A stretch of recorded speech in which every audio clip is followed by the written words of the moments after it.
ஒரு மிகப்பெரிய விஷயத்த ரொம்ப சின்னதாக கடத்தலாம்னு நினைக்கிறேன் உங்கள்கிட்ட.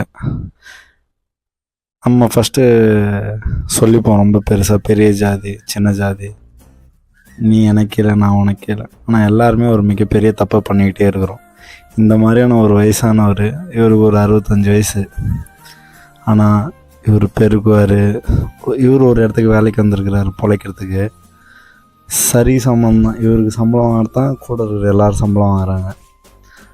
ஆனால் இவரை நம்ம உடம்பளவில் நம்ம உயர்ந்தவனாக இருக்குள்ள, வலிமையானவனாக இருக்குள்ள, நம்மளோட குறைஞ்சவன், கொஞ்சம் அறிவு கம்மியாக இருக்கிறவன், அவனை நம்ம சின்ன வயசுலேருந்தே யாரோ ஒருத்தவனை அடிமையாகவே வச்சுப்போம். தட்டை கழுவு, நீ பெருக்கு, நீ துவைச்சி கொடு, மிரட்டினாலே பயந்துருவான். ரொம்ப மென்மையாக இருப்பான். ஆனால் நம்ம அவனை கடந்து போயிட்டே இருப்போம். நம்ம அவனை அவ்வளோ பாவத்தை நம்ம சேர்த்துக்கிட்டே இருப்போம். அடுக்கடுக்காக அவனை வச்சுக்கிட்டே இருப்போம். அந்த மாதிரியான ஒரு பர்சன் தான் இவர். எங்கள் ரூமில் ஒரு 4-5 பேர் இருக்கிறாங்க. அடிக்கிறது, அவரை ஏமாத்துறது. அவர் அந்த படியால் வேலை எப்படி தெரியுமா வைப்பாங்க, இதை எடுத்துருவா அதை எடுத்துருவா, கொத்துறது. வலிமை இருக்கிறவன் வலிமை இல்லாதவனை கொடுக்குற தொந்தரவு இருக்குது. அவன் காலை ஃபுல்லாக அவன் எதுக்கு பண்ணுறானே தெரியாது, அவன் செஞ்சுக்கிட்டே இருப்பான்.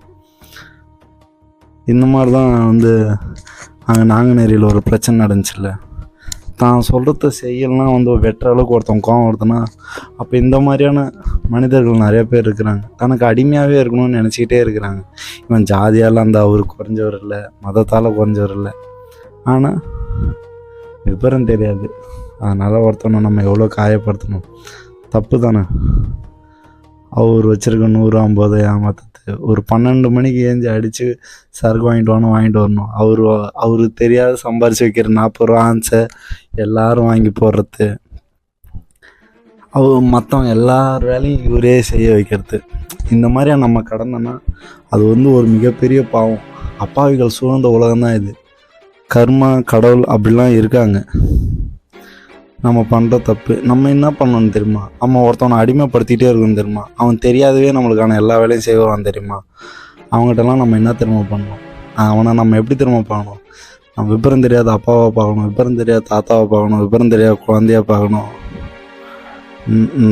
நம்ம எளியோனா நம்ம ஆக மாட்டோமா, அந்த இடத்துல நம்ம போக மாட்டோமா. அது எல்லா இடத்துலையும் நம்மளும் ஒரு நாள் சேருவோம், அது ஈடு நம்மளும் வருவோம். ஸோ ஒருத்தவனை காயப்படுத்தாலேயோ, விபரம் தெரியாதவனை, அது நீங்கள் கொடுக்குற தண்டனை உங்களுக்கே கொடுத்துக்கிற தண்டனை. நான் இது பொதுவான கருத்து தான் இது. நீங்கள் யோசிச்சு பாருங்கள். நீங்கள் எல்லா இடத்துலையும் பார்ப்பீங்க, உங்களுக்கான அடிமையை நீங்கள் உருவாக்கிக்கிட்டே இருப்பீங்க. ஒருத்தவன் நம்மளுக்கு ஹெல்ப் பண்ணுறான்றது வேறு, அவனை மிரட்டி அந்த வேலையை செய்ய வைக்கிறது வேறு.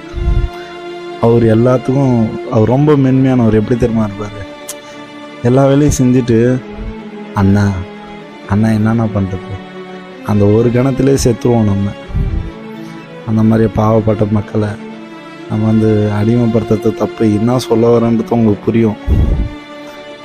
அவனால் திமிரவே முடியாது, ஏனே கேட்க தெரியாது, எதிர்த்து பேசவே தெரியாது. அவனை போயிட்டு கூட்டத்தில் எவனோ இழிச்சு வாயினை போட்டு தலையில் கொட்டுறது, அதை செய் இதை செய். வேணாங்க, பாவம். எதுவும் நிரந்தரல வாழ்க்கை. நீங்கள் கொஞ்சம் யோசிச்சு பாருங்கள். அந்த இடத்துல நம்ம அப்பா, நம்ம மாமனார், நமக்கு பிறக்க போகிற புள்ள, இந்த மாதிரி யோசிச்சு பார்த்தாலே இந்த கூட்டத்தில் நம்ம ஒரு அடிமையை நம்ம உருவாக்கவே மாட்டோம். தப்பாக நினச்சிக்காதீங்க. உங்களுக்கு பிடிச்சிருந்தா சப்ஸ்கிரைப் பண்ணுங்கள், ஷேர் பண்ணுங்கள். ஏன்னா இது யாரோ ஒருத்தவங்க வாழ்க்கைக்கு போயிடுச்சுன்னா அது அவங்களுக்கு மிக தேவையானதாக இருக்கும். அவங்க அடிமைப்படுத்த மாட்டாங்க யாரையும். அடிமைன்றதே